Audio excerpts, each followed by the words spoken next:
Hi friends, இன்றைக்கி என்ன வீடியோன்னு பார்க்கலாமா? இன்றைக்கி நைட் வீடியோ தான். தோசை இங்கே பாருங்கள், பொடி தோசை ஏற்கனவே பிச்சு பிச்சு போட்டு வச்சுருக்கோம். அதுக்கப்புறம் கார சட்னி அன்றைக்கி செஞ்சோம் இல்லைங்களா, அது இருக்குது. அதை இப்போ நம்ம இது பண்ண போகிறோம். அதையும் ஸ்ப்ரெட் பண்ணிக்கலாம். நான் சொன்னேன் இல்லைங்களா, இப்படியும் பண்ணலாம். சூப்பராக இருக்கும். இந்த மாதிரி ஸ்ப்ரெட் பண்ணி நான் இன்றைக்கி வேர்க்கடலை சட்னியும் சாம்பார் எல்லாமே காலையில் பூரி செஞ்சோம். அதுக்கு வச்ச சாம்பார் அப்படியே எல்லாம் மேனேஜ் பண்ணியாச்சு நைட்டுக்கு. இப்போ இந்த கார சட்னி இதெல்லாம் காலி பண்ணிடலாம் அப்படின்னு சொல்லிட்டு இது பண்ணுறோம். பொடி நான் வீட்டிலேயே பொடி அரைச்சிருக்கேன். இந்த வீடியோ நான் எடுத்ததில்லை, நான் எடுத்து போடுறேன். இது சூப்பராக இருக்கும் ஃப்ரெண்ட்ஸ். இது கருவேப்பிலை இதெல்லாம் ரொம்ப சிம்பிளான ஒரு இன்க்ரீடியன்ட் வச்சு தான் அப்படி செய்கிறது. செம்ம டேஸ்ட்டாக இருக்கும். இது கார சட்னி இது பண்ணிவிட்டு இப்போ தோசை மேலே அப்படியே மலைச்சாரல் மாதிரி லைட்டாக எண்ணெய் விடுங்க. தேவைன்னா நெய் கூட விட்டுக்குங்க. இங்கே பாருங்கள், கார தோசை போட்டாச்சு. இப்போ உங்களுக்காக ஒரு பொடி தோசை போடுறேன்.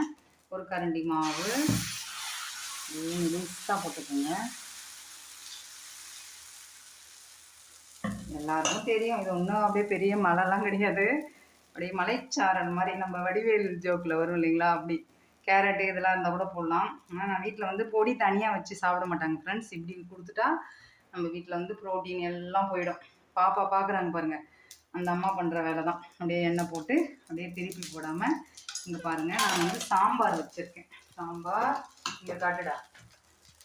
சூப்பராக இருக்கும் ஃப்ரெண்ட்ஸ். சிறுபருப்பும் துவரம்பருப்பும் போட்டு பச்சை மிளகா வெங்காயம் போட்டு அப்படியே கடையிறது. அதுக்கப்புறம் இந்த வேர்க்கடலை சட்னி ஏன் இதில் வைக்கிறேன்னா, பாப்பா இப்படி தான் சாப்பிடுவாங்க. அப்படி கொடுத்துடலாமே அப்படின்ட்டு அவங்களுக்காக.